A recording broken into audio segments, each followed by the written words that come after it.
দাদা আপনার গাড়িটা তো সেটা ভাঙ্গা গাড়ি দাদা, কত পড়ছে দাদা? দাদা 1,35,000 টাকা পড়ছে দাদা। কি বলেন দাদা, এত দাম? আরে দাদা নতুন মডেলের গাড়ি না, আগে জীবনে দেখছেন নাকি? না দাদা, দেন একটু চালাই দাদা, আমি এমন গাড়ি কোনোদিন চালাইনি। না দাদা নতুন গাড়ি দেওয়া যাবে না দাদা। ভাই কোথা থেকে আনছেন এমন মডেল? দাদা এটা গুদনগর থেকে আনছি। কি নগর? গুদনগর। ও নামটাও প্রথম শুনলাম আমি।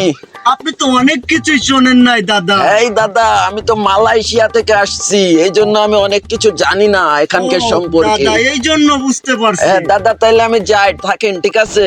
আচ্ছা ওকে দাদা। আচ্ছা ঠিক আছে। কোথা থেকে আসে যে এরা, শুধু ঝামেলা করতেই আসে। নতুন গাড়িটা শ্বশুর বাড়ির থেকে আনছি, এখন নাকি ওনাকে চালাতে দিতে হবে।